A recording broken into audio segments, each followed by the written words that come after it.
Welcome to Lynn Cullen Live, talk radio without the static. Email your questions and comments to lynn@pghcitypaper.com. And now your host, Lynn Cullen. Hello there. Welcome to, the last Friday in August.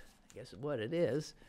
Last day in August is what it is, and the Labor Day weekend ahead of us, which I hate to tell you is the kickoff of the political season. And it is immediately after Labor Day that those ads start coming at a greater and greater clip. And I just hate to imagine what our radio and television is going to be sounding like. Oh, dear. For the next 2.5 months, or 2 months. There in last week or so in October and heading into the election, I find it usually best to just turn them all off. It's going to be ugly. But I have some relatively, I think, good news to report. This involving the latest Washington Post ABC News poll. I think I mentioned it yesterday, but I didn't have all the numbers, and the numbers show that I think there is a clear Trump weariness setting in with Manafort's conviction and Cohen's guilty plea and the president's continued unhinged and repulsive behavior. People, I think, are starting to turn away. I don't know if anyone will ever be able to tote up how many Trump supporters left him this week with his treatment of John McCain. I am willing to bet that peeled off. I mean, people say that these Trump people are untouchable, that he could kill someone and they'd still hang with him. One by one, individuals in that group might be reaching their threshold. And you see evidence of it every once in a while with a letter to the editor or something said to you, that's it, I can't anymore, whatever. So his approval rating now, according to this latest poll, is his disapproval rating is higher than it has ever been, and it is now 60%. 60% of the Americans polled say that this guy is somebody who should, in fact, not be president. The poll says that a majority of the public has turned against Trump and is on guard against his efforts to go after the Justice Department and its special counsel, Robert Mueller. Nearly half, 49%, okay? We'll call that half. Half of Americans now say that Congress should begin impeachment proceedings.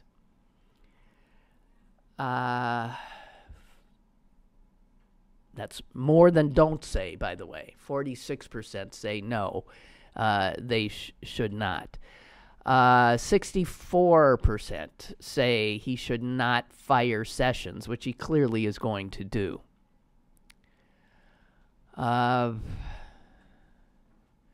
Only 36% of Americans now say they approve.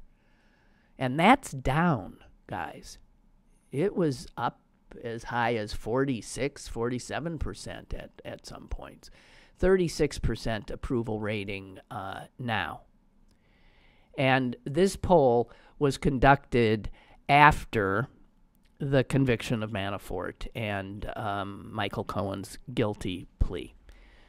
So the pollsters are saying, you know, you never quite know what's causing things, but I would think that would be it.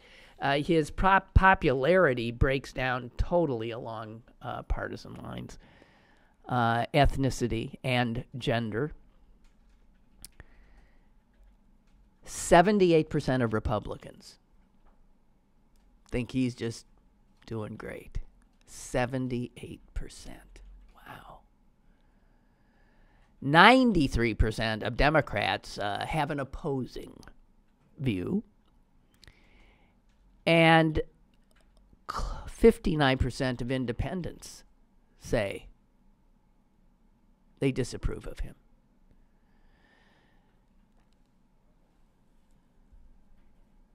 He's down in the white vote, if this poll is any indication. Now, 45% of white Americans back him.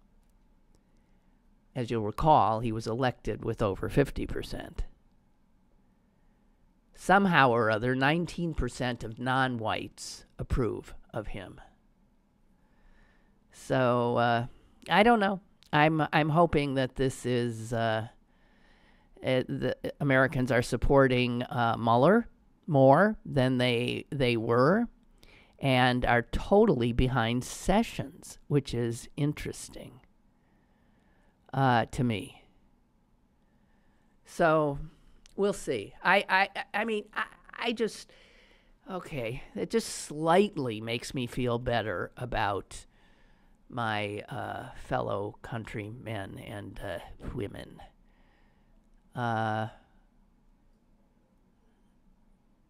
Chris is telling me my video is grainy and not in sync with my audio. Is anybody else having that problem? Just checking. Anybody else having the problem, let me know. Otherwise, Chris, it'll be your problem. So, I don't know. I'm telling you, I'm feeling a little out of sorts, so maybe I'm out of focus because I feel out of focus. I mean, if you were to have a picture of how I'm actually feeling, it would look a little bit blurry today, which you might be able to tell from my energy levels. I can hear it feels a bit down.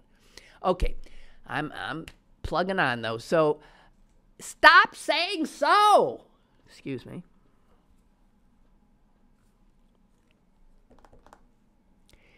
Yesterday we had, it is out of sync, I'm hearing.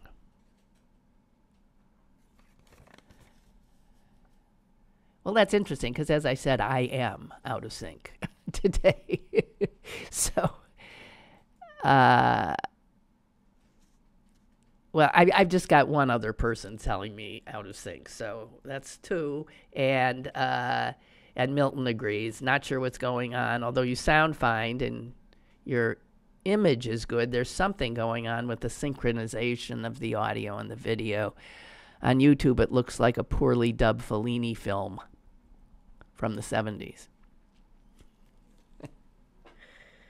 Oh, God. Well, that's a new one, at least. We've never had this problem. I don't know. We'll hope it corrects itself, or we manage. And I hope it doesn't bother you too much. Just don't look.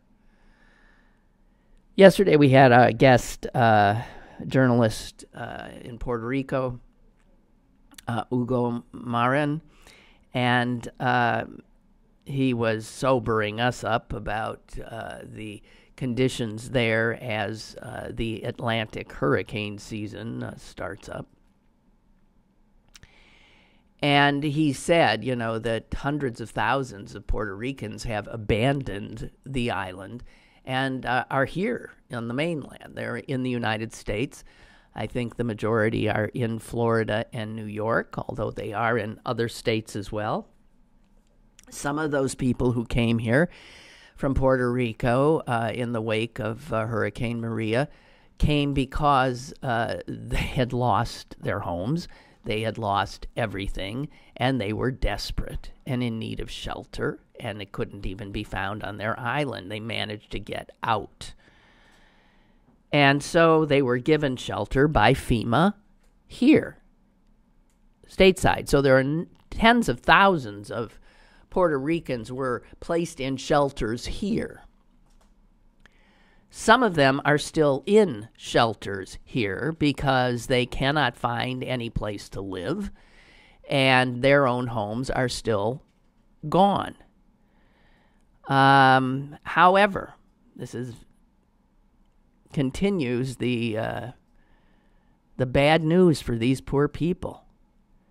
More than 1,000 families of Puerto Ricans, so we're talking maybe 3,000, 4,000, 5,000 people who have been put up in hotels and motels being paid for by FEMA, have been told they've got 2 more weeks and then they're being thrown out. They will be given no more assistance. And this went before a judge.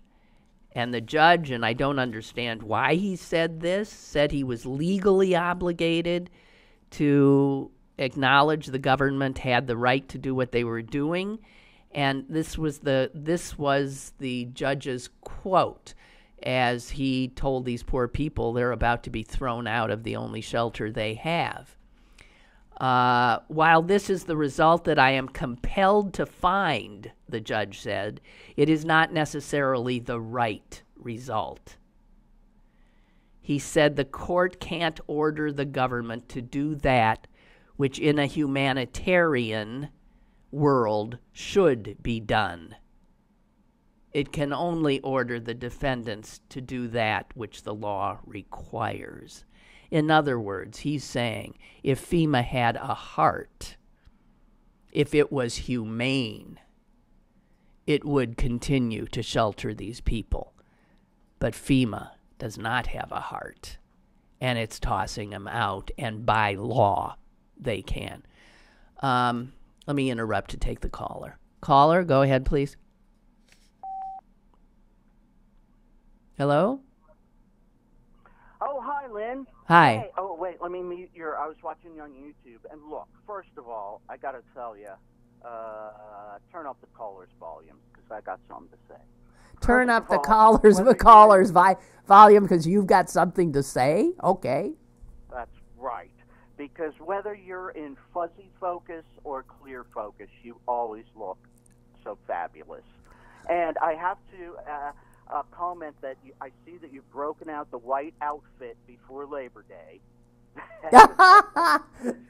Because don't they always say you're not supposed to wear white after Labor Day? Well, I thought it was just... You're going to take a karate class afterwards. Okay, karate class? No, I thought it was white shoes and handbags that you weren't supposed to do before. But all of those rules are out. Out! Does this look like... I don't know anything about hats on the Does race day or whatever. Okay, whatever. But I can see you taking a karate class though later. You'll be like, "Hiya!" Is that what they used to say? Wasn't there a cologne called High Karate in like the 60s or 70s? It was like a men's cologne. And look, can we all agree that men and cologne do not mix?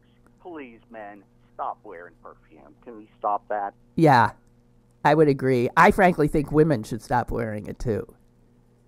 I know. When I was, I'll tell you this story later. It's a long story, but when I was in 3rd grade, I started this petition in my grade school in 3rd grade. It was called PAP, People Against Perfume.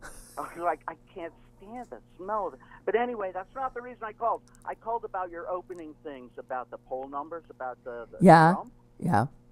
My thoughts are that this guy, look, he's based his whole presidency, his whole rise to fame, his whole life on this kind of reality show, Mark Burnett ratings thing. Let's whether it's the vote people off the island or his apprentice. And I think that people are actually ready to move on and just vote him off the island. I'm hoping that's what it is.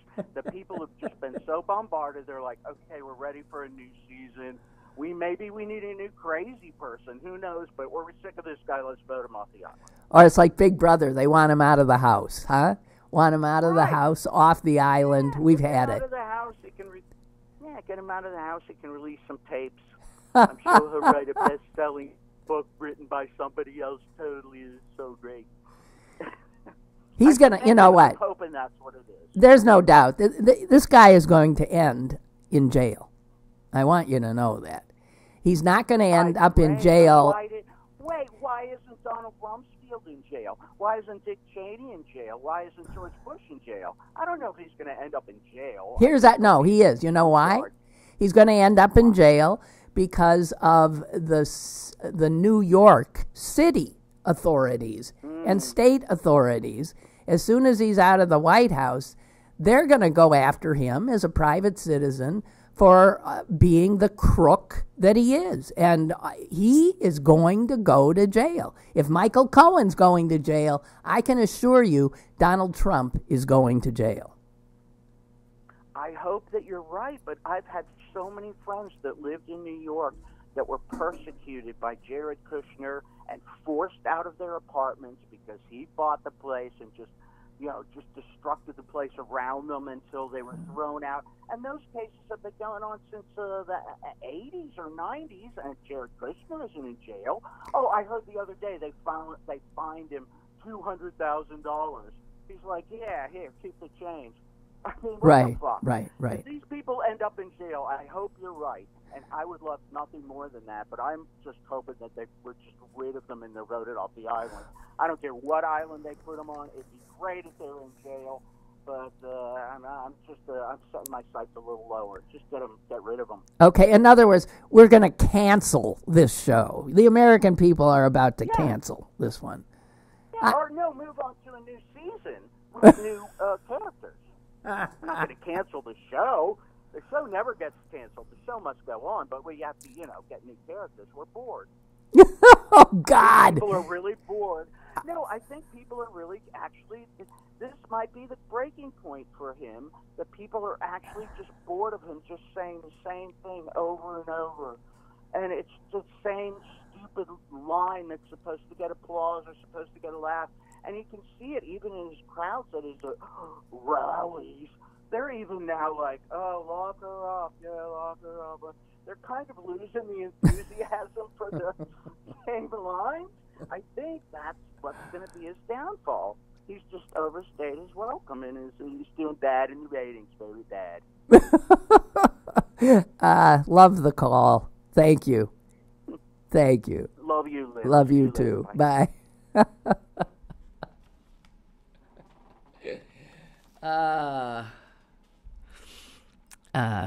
That was Michael from the Cynics. Chuck writes, it's hard not to be fascinated. I'm going to put my mouth behind the mic, and then the fact that my mouth isn't syncing up won't bother you as much. It's hard not to be fascinated by this McCain funeral, which has been so cleverly crafted to send all the right messages. Not only was Trump not invited, the BBC is now reporting that Sarah Palin was also purposely asked not to attend. I, for one, am looking forward to hearing George W. Bush and Barack Obama deliver eulogies at the National Cathedral tomorrow. Hearing Obama speak, for me, will be a feel-good moment. Yeah, as short-lived as it will be. CNN is reporting today that White House sources are saying Trump is livid at the attention that McCain is getting this week. Oh, without a doubt. Without a doubt, he has been pushed off center stage, and watching somebody he loathes get all of these accolades and attention. And on top of it, Aretha Franklin now is her funeral's going on, and you got Bill Clinton talking there and all this other stuff going on. So, yeah. Oh, Russ says, you are out of sync and we can barely hear the callers. Fuck. We're all fucked up, okay? I mean, what can I say? I don't know. Are you all having trouble with the callers? I feel like there's gremlins here all of a sudden. We'll see what we can do. We have we lost our old engineer. We've got a new guy in. He is trying to get to know the equipment. I don't know what else to tell you. God knows I don't know. I just come in here and shoot my mouth off. So anyway, I just wanted you to know, given that we talked to the Puerto Rican journalist yesterday, that we're continuing to treat these people with such disdain. The judge actually having no ability to do anything but try to shame the government by saying a humanitarian and caring world would not be doing this. But Trump's world is not a humanitarian world. Many of those, according to the New York Times, many of the people who are going to be thrown out on the street are elderly, are suffering from chronic illnesses. They don't have the money. The cost of living in the mainland is higher than what they were used to in Puerto Rico. They're poor people. They don't have the money. They can't find any place they can live. They say that waiting lists for affordable housing are often stretch on for 8-9 months, and they're going to be tossed out in 2 weeks. One of the people who's about to be tossed out does have a job. He's working for a transportation company, but he says, I'm not making enough to be able to afford an apartment.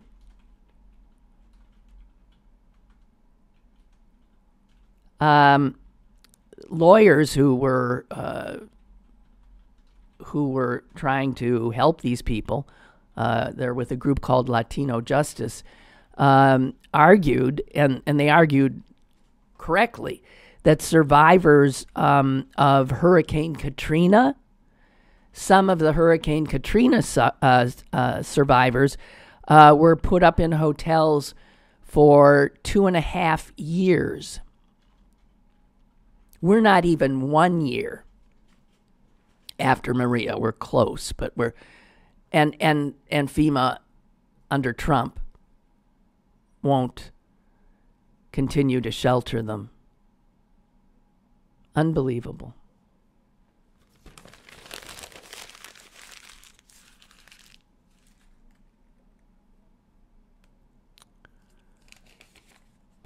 Oh, Barbara says the snafu is what fits us right now. Situation normal, all fucked up, right? I'm sorry. We'll try to get things together for Monday. We're not here. It's Labor Day. Joe Biden will be here. I mean, not here. He'll be in Pittsburgh. He gave a great eulogy yesterday, I thought. He's very good at that. Really very good at that. Speaking of eulogies, the obituary of the day, ladies and gentlemen, a quickie. In the world of dance, this guy was simply huge. If you're not into dance, you don't give a damn. His name is Paul Taylor. His Paul Taylor dance troupe, or dance company, I believe was the proper name, without a doubt, one of the world's greatest. And one of the greatest choreographers and dancers.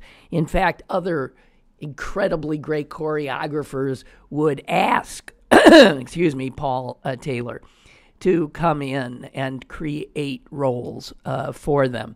And I'm talking about greats like Merce Cunningham, Martha Graham, with whom he danced, and George Balanchine. You can't get a triumvirate more extraordinary than that.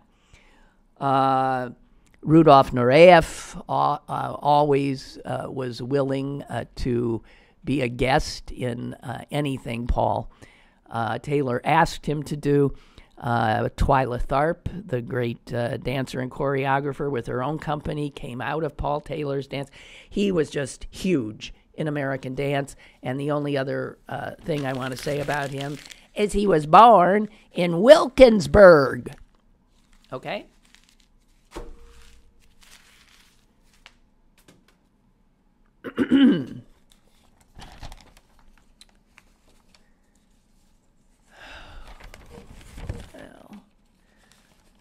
I don't even want to tell you this. So,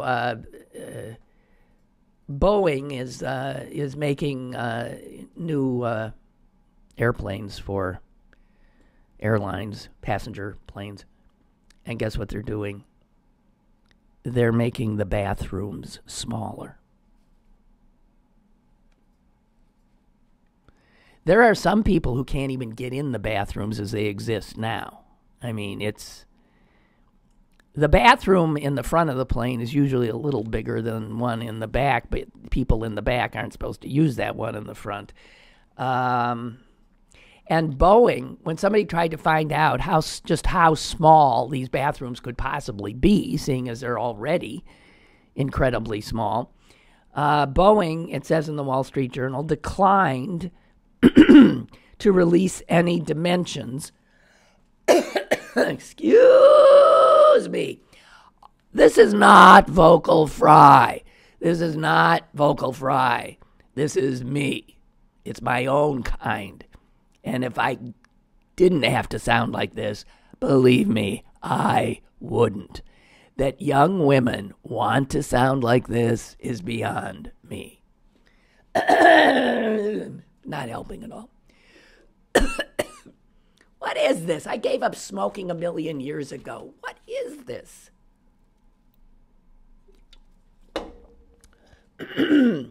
So Boeing won't even tell reporters how small the bathrooms are. So reporters then went to Delta, who's buying some of these planes, and said, so what are the configurations of these new bathrooms on these planes you're buying? And they said, well, we don't really have that information. You'll have to go ask Boeing. So nobody's going to tell us. I can't wait till someone gets literally stuck in one of those bathrooms, cannot get out. It'll happen soon. As Americans get larger, why would you keep shrinking the bathrooms and the seats and the... Well, what a silly question. Did she just ask that?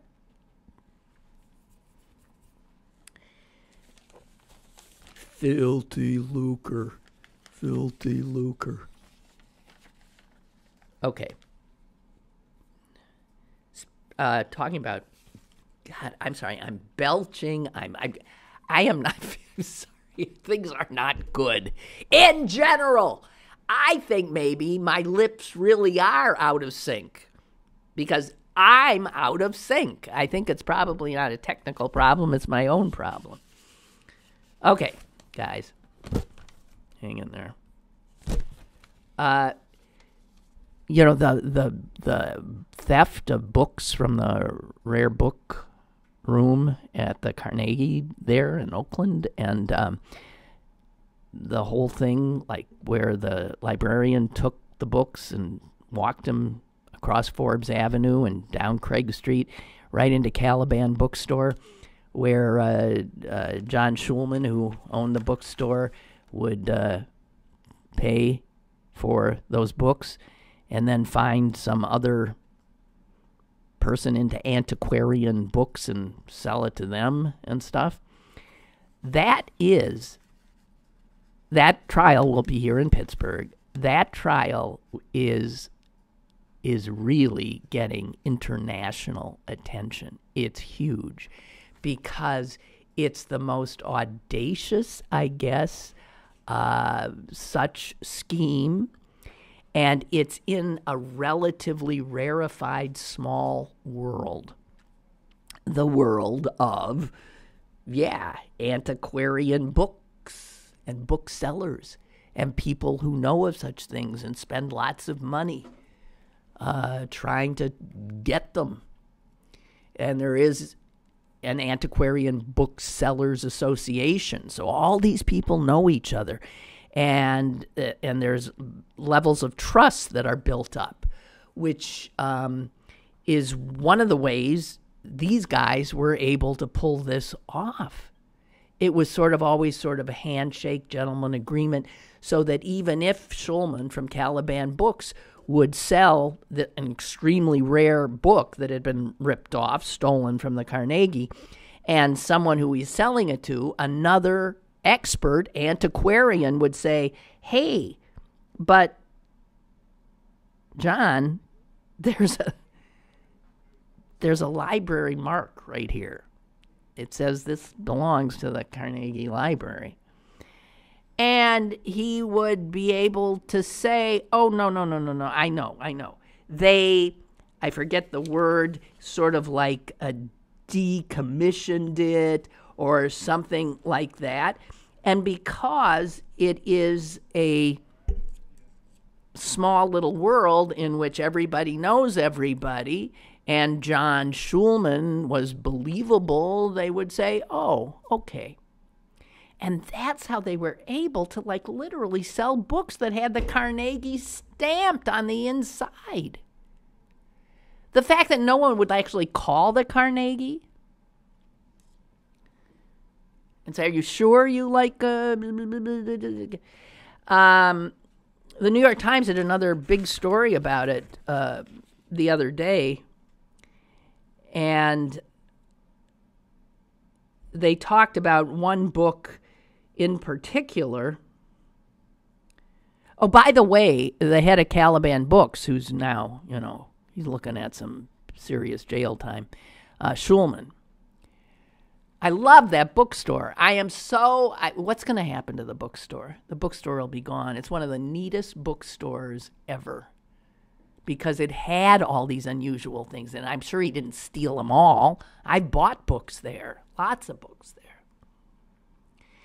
Anyway, Schulman, you should know, and this is sort of funny, it's a funny aside, he not only was a member in good standing of the Antiquarian Booksellers Association, but he was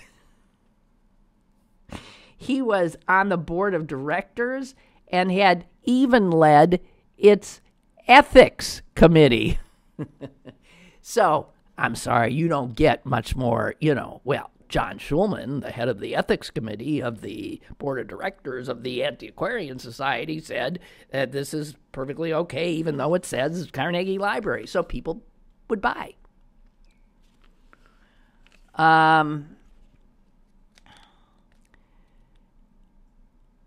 One of the books was this book that was owned by Thomas Jefferson.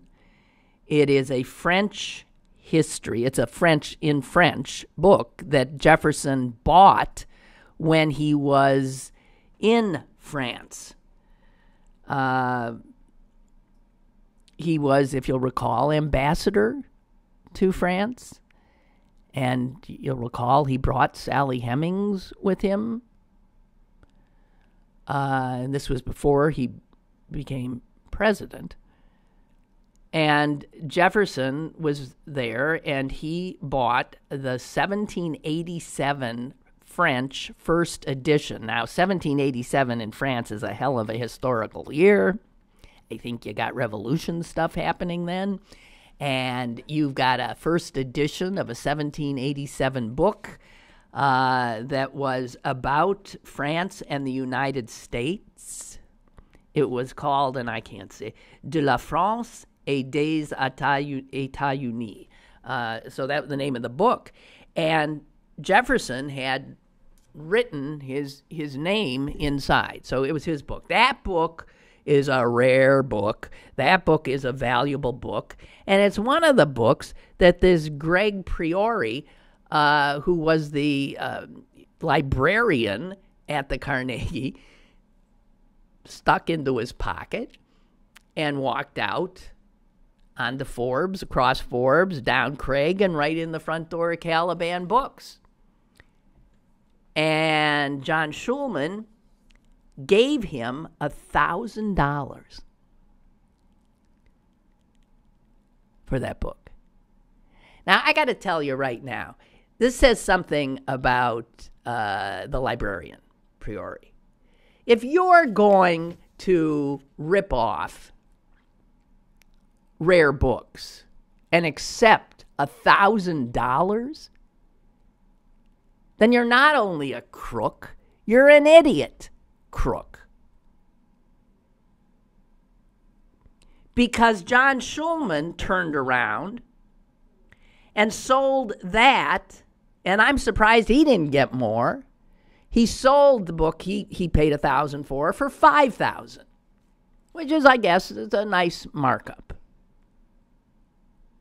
The guy he sold it to, another very respected antiquarian bookseller who is from Bartleby's Books, which I believe is in New York.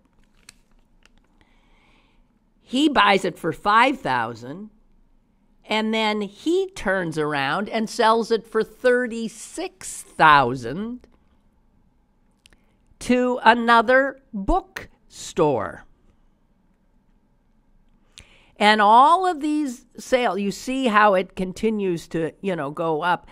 And somebody then spots it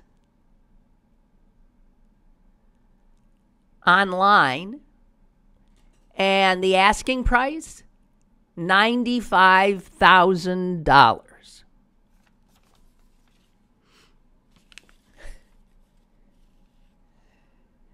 I mean, that makes sense to me, that asking price, $95,000. That Schulman takes $5 for it strikes me as odd. That somebody else gets it for $36 strikes me as odd. 95, and the guy who's going to jail for it, well, one of the guys just gets a measly $1,000, and the other one gets a measly $5.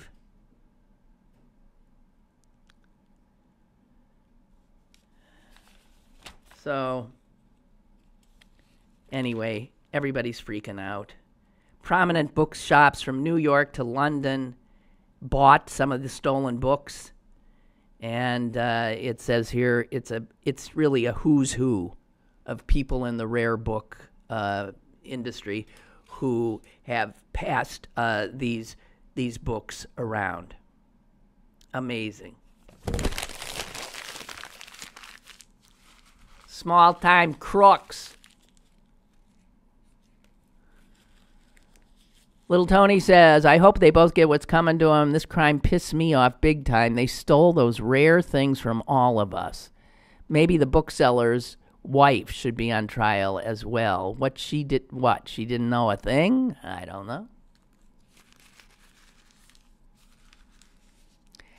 They stole it from all of us, but as far as I understood, security in that, I think if you had gone into that rare book room and asked to see that book, I'm not so sure you could see it. Could you? I'm not so sure you couldn't. I don't know how you got into that room, if you needed special permission or something, or you had to be a, somebody.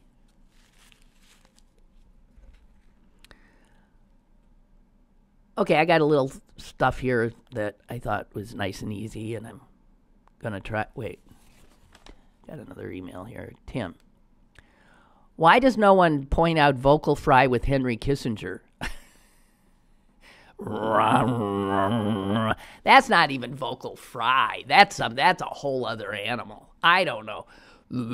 That's growl. That is like, I've never heard anyone say it makes him sound unintelligent or weak. Oh. Yeah, right. Well, he's a man. Cannot stand listening to Henry Kissinger. Maybe part of it is the same reason, although part of it is he's Henry Kissinger. We got a caller. Hello. Hi, Lynn. Hi. Hey, I just wanted to say I agree with that Michael that called. I didn't give his name on. Mm-hmm. I always think of Trump as the lounge act. And he's warming up when he does his, I call it stand-up, but it's pitiful. And some of the drunks enjoy it, and after a while it gets old. We wouldn't need a real star, now we need a new real president. It's basically what it is. Yeah. Well, there you go. Lizard. No, it's just, I don't know.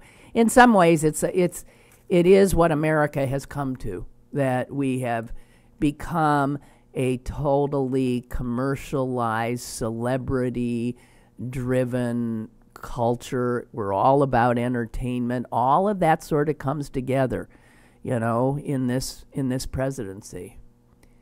And even the narcissism, being attracted to a narcissist like this is part of being an American now. Me, me, me, me, me. I don't know. It's in some ways we got the guy we deserved.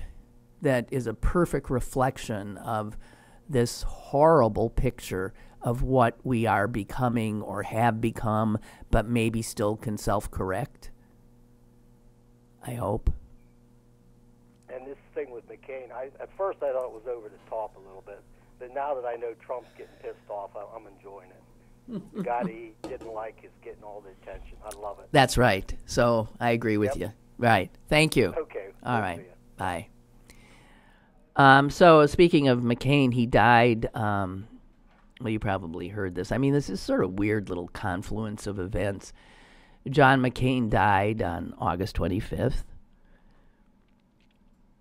of the same disease that killed his good friend Ted Kennedy 9 years earlier, who also died on August 25th. 9 years earlier.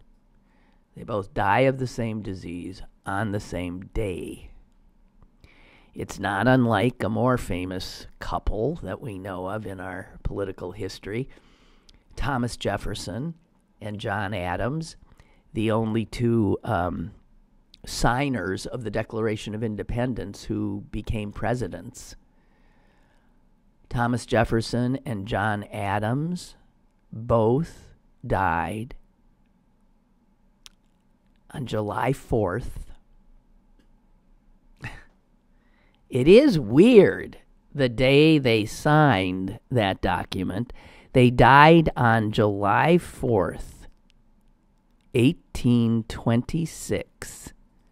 The same day, the same year, and the 50th anniversary of their signing of the Declaration of Independence.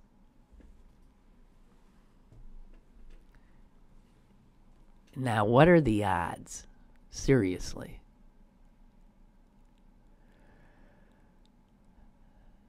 And it shows what young men they were when they were the founding fathers, when they signed that document, because they lived 50 years beyond that day, both of them.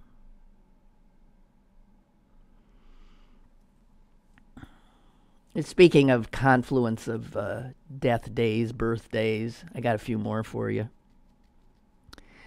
I mean, if you were to make a list of the most significant men of the 19th century, I think Abraham Lincoln would make the cut, right?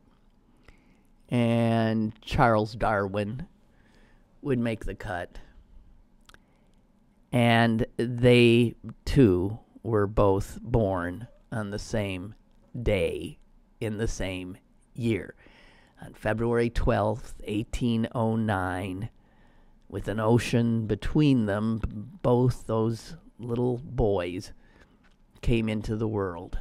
Abraham Lincoln and Charles Darwin. Okay, more coincidence or strangeness? I have some more. The town of Codell, Kansas, which is a little teeny-weeny town, always felt pretty lucky because it had never been hit by a tornado. You can see where this is going.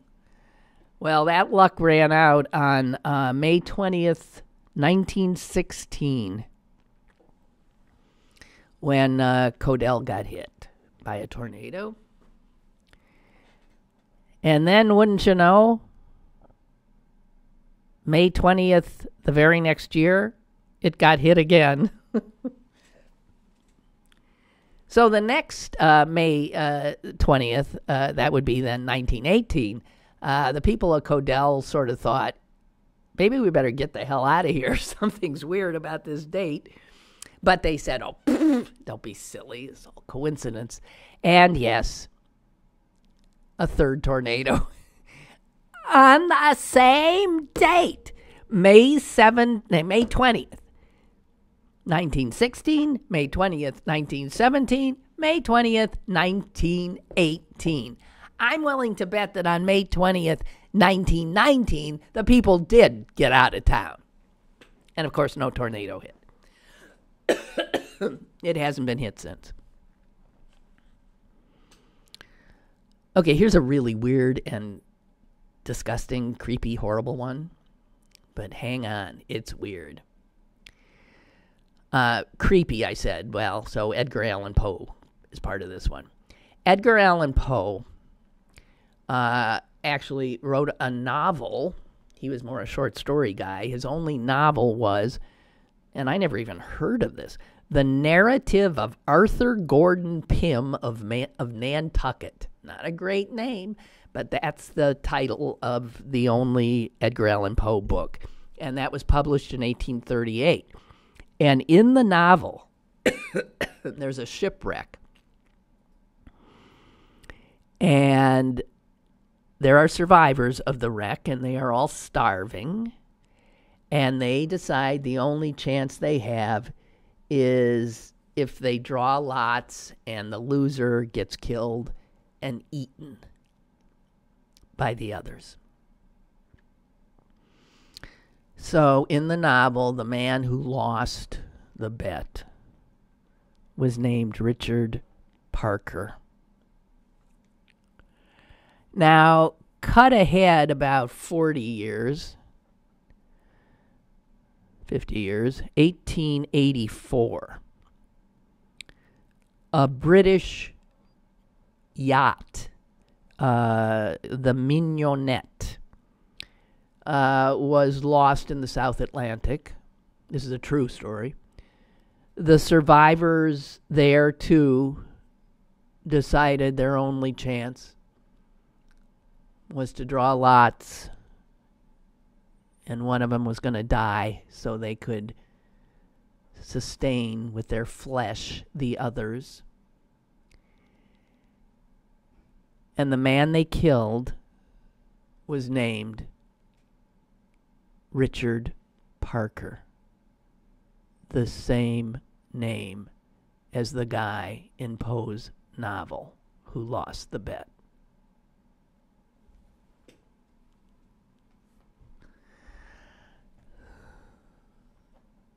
That's weird. I'm just saying. You want to hear some more? Believe it or not, I got all these today from an unlikely source. The Wall Street Journal. Go figure. Under a headline that says things that make you go, So, a few more. Because it sure is better than talking about reality. Well, this is reality. It's just odd. Okay. Ever worry about a meteorite hitting your house? It doesn't happen very often. In fact, it happens next to never, which is interesting. But I guess, who knows? Anyway, houses have been hit by meteorites. And in the United States, in the 20th century, there are only 3 such hits known to have happened. So in the entire expanse of the U.S. of A., in the entire expanse of the 20th century, there are only 3 documented cases of meteorites striking a house. But 2 of those 3 houses are in the same town. Now that's odd. And it's not even a big town. Not that that matters at this point. It's the town of Wethersfield, Connecticut. And both strikes happened 11 years apart. I don't know. Okay, what else can I tell you here that's absurd? Okay, this one's a little creepy, too. The building of Hoover Dam. You know, I have to tell you, for some reason, I don't know why it was, but a few weeks ago, I thought to myself, I saw a picture of Hoover Dam, and I thought, how the hell do you even start to build something like that? I mean, how the hell do you see there's a raging river and you say, all right, well, we're going to get in there and we're going to build this wall. I mean, how do you even do the first? Do you know what I mean? It just seems dangerous, to say the least. I mean, it seems impossible. But, well, for that matter, bridges seem impossible to me. I mean, building is structural engineering. Jeez. I mean, it's just fascinating. And when you're a total dunderhead like me, and you bother for a moment to imagine how you do that, and you come up, just empty. So it was weird because I was thinking about that a few weeks ago. And now it says here that, in fact, 112 men died building the Hoover Dam. And the very first person who died was a guy named J.C. Turney, who, this was in 1922, and on December 20th, just to be specific. And he died listen to what he was doing. He was doing like those very first steps. He was surveying for a location for the dam. So he was doing his things, trying to figure it out, and he was dealing with the Colorado River, which is a big, treacherous river. And he got swept away. Just trying to figure out, now, where do we put this thing? Okay, he's dead. First one, there would be 111 more men in 13 years it took to build that dam. But J.C. Turney was the first. Tierney, I think, probably be pronounced. December 20th, 1922 was the first. The last guy incredibly died on December 20th, too. Perfect little circle. 13 years later. 1935 now. And he had fallen off an intake tower just a few days before the construction was totally completed. So he died in a fall, and the first guy, I guess, essentially got swept away. But those deaths happened on the same day. And here's what's really weird. The last guy who died was the son of the first guy who died.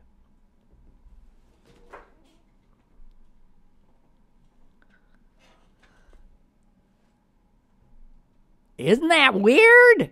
Well, it is.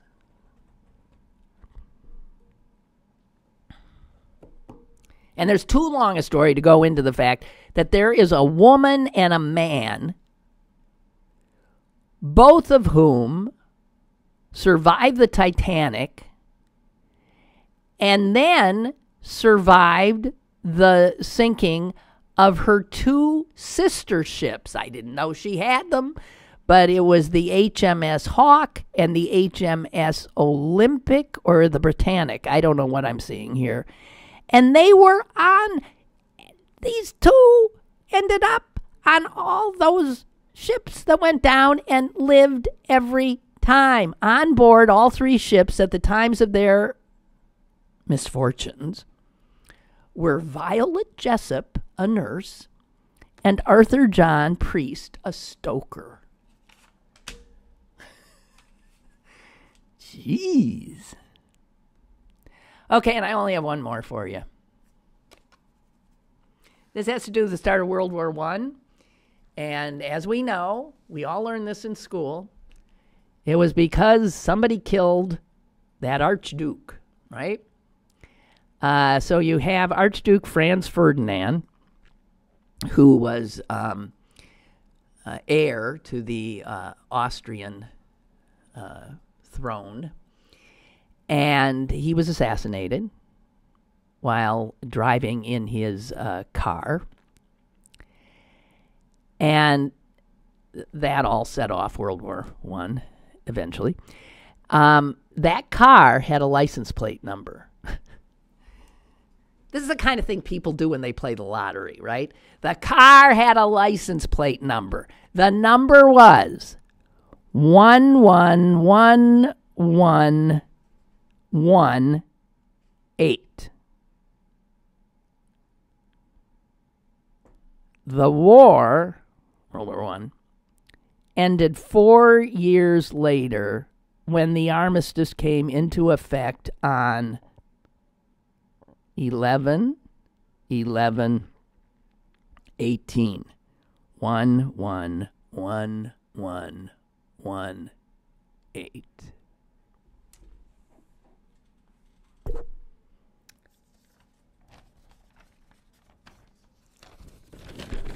I love that stuff. You know, really. I mean, like, yeah, it's just coincidence. I guess. It's just coincidence, right? Otherwise, it's just sort of, creepy. Oh, I didn't quite structure this right because now I'm left with nothing but horror. I'm not going there. So instead, no, it's just nothing but stuff you don't want to know. Ooh, here's something I just forgot I had. But this is horror too, but I just want you to know. There is a woman who is on the Republican committee of Beaver County. That's right. Where is Beaver County? Is that north of here? I don't know. It's right near here. Could almost spit on it. This woman's on the Republican committee of Beaver County. Her name is Carla Maloney. Say it, remember it, and shame this despicable woman. Okay? I just spit on him. Carla Maloney. Her Facebook page. Oh my God. Here's some of the stuff Carla wrote. Tired of these overpaid, ignorant blacks telling me what I should believe in. I will tell you what I believe in, and that is our flag, the national anthem, and America, period, end of story. You don't like it here? Go back to Africa. See how you like it there. We are all Americans, not African Americans, not Hispanic Americans. We are all American. Then she goes on to predict there'll be a civil war, and it's going to start sooner rather than later. And then she went on decrying reverse racism. Oh, it's so hard, I know, being white in Beaver County, where everyone else is white. Yeah. Oh, it must be terrible for you there. Then she, this is going,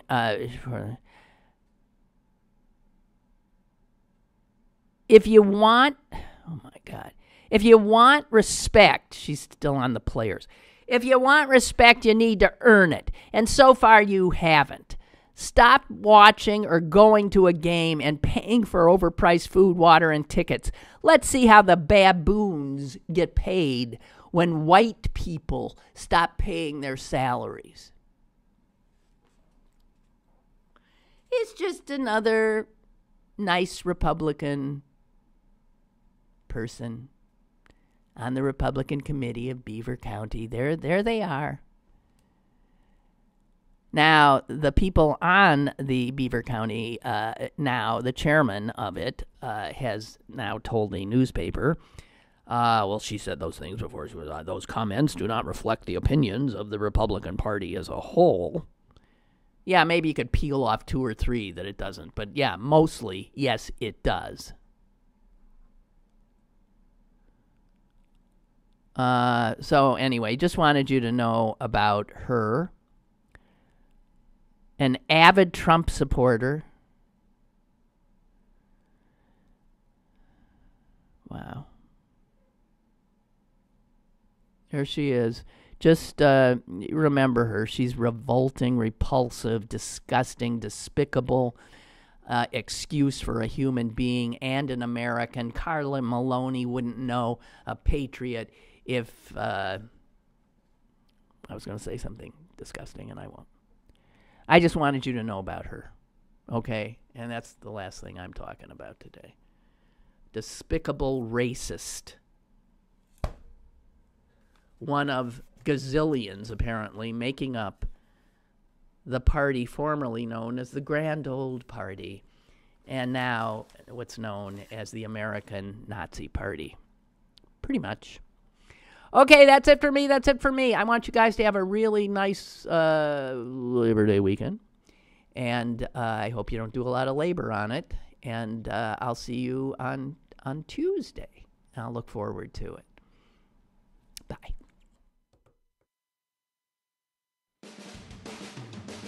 Lynn Cullen Live, Monday through Friday from 10 a.m. to 11 a.m. and archived at pghcitypaper.com.